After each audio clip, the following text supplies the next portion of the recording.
এক রক্তক্ষয়ী সংঘর্ষে জড়িয়েছে পাকিস্তানের সামরিক বাহিনী। তবে কি বেলুচিস্তানে উড়বে না স্বাধীনতার পতাকা? নিজেদের একটি স্বাধীন রাষ্ট্র হিসেবে ঘোষণা দিয়েছে বেলুচিস্তানের সশস্ত্র সংগঠনগুলো। সম্প্রতি এমন তথ্যই ছড়িয়ে পড়ে সামাজিক যোগাযোগ মাধ্যম এক্সে। এই ঘটনার পর থেকে তীব্র উত্তেজনা ছড়ায় প্রধানমন্ত্রী শাহবাজ শরীফের নেতৃত্বাধীন পাকিস্তান সরকারের মাঝে। সন্ত্রাসবাদ দমনে এরই মধ্যে পদক্ষেপ নিয়েছে দেশটির সামরিক বাহিনী।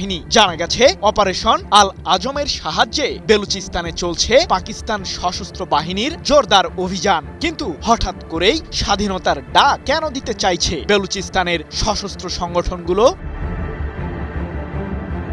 গত কয়েকদিন আগে সামাজিক যোগাযোগ মাধ্যম এক্সে একটি পোস্ট ভাইরাল হয়, যেখানে দাবি করা হয়েছে যে বেলুচ বিদ্রোহীরা পাকিস্তানি নিরাপত্তা বাহিনীকে প্রদেশটি থেকে তাড়িয়ে দিয়েছে। সেই সাথে সশস্ত্র সংগঠনগুলোর নিয়ন্ত্রণে এখন বেলুচিস্তানের প্রায় 85% অঞ্চল। এমনকি নিজেদের স্বাধীন পতাকা সহ ভিন্ন মুদ্রা চালুর ঘোষণাও আসে এক্সের সেই পোস্ট থেকে।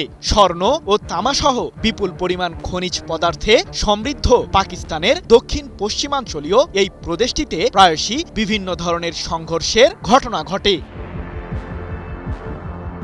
জানা গেছে, চলতি মাসের প্রথম সপ্তাহে বেলুচিস্তানের সশস্ত্র সংগঠনগুলোর হামলায় পাকিস্তানের 18 জন পুলিশ সদস্য ও 11 জন সেনা সদস্য সহ কমপক্ষে 42 জন নিহতের ঘটনা ঘটে। এরপর থেকেই নতুন করে উত্তেজনা দানা বেঁধেছে দেশটির দক্ষিণ পশ্চিমাঞ্চলীয় ওই প্রদেশটিকে ঘিরে। বেলুচ ফ্রিডম মুভমেন্ট সহ অঞ্চলটির বিভিন্ন সশস্ত্র সংগঠন নিজেদেরকে বেলুচিস্তানের স্বাধীনতাকামী সংগঠন হিসেবে দাঁড় করাতে চাইলেও পাকিস্তান সরকার এসব কার্যক্রমকে সন্ত্রাসবাদের সাথেই তুলনা করছে। তাই তো এরই মাঝে অঞ্চলটিতে শুরু হয়েছে দেশটির সামরিক বাহিনীর অপারেশন আল আজম। কিন্তু কতটা সফল হতে পেরেছে পাকিস্তান?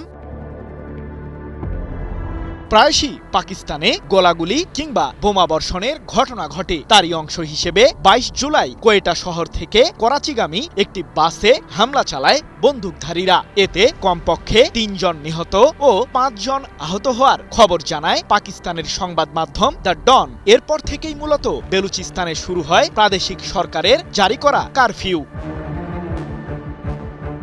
বেলুচিস্তান থেকে সন্ত্রাসবাদ দমন না হওয়া পর্যন্ত সামরিক অভিযান চলবেই, এমনটি জানিয়ে পাকিস্তানের স্বরাষ্ট্রমন্ত্রী মোহসিন নাকভি বলেছেন, অপারেশন আল আজমের অংশ হিসেবে নিরাপত্তা বাহিনী বেলুচিস্তান জুড়ে সন্ত্রাসীদের বিরুদ্ধে অভিযান চালাচ্ছে। সেই অভিযানে এরই মাঝে অন্তত 13 জন সন্ত্রাসী নিহত হয়েছে। 25 জুলাই এক প্রতিবেদনে বিষয়টি নিশ্চিত করেছে সংবাদ মাধ্যম দ্য ডন। দেশ জুড়ে যে কোনো কেনাকাটায় 10,000 টাকার বেশি অফার, তাই পেমেন্ট মানেই বিকাশ। তবে সামরিক অভিযান চালিয়ে কি বেলুচিস্তান সংকট নিরসন করতে পারবে পাকিস্তান সরকার?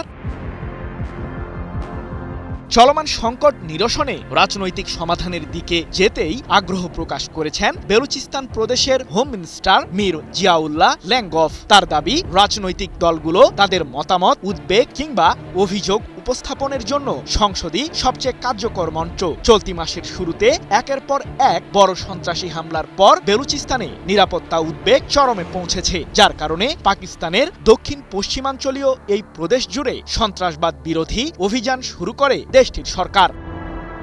সৃজন মাহমুদ, নিউজ 24।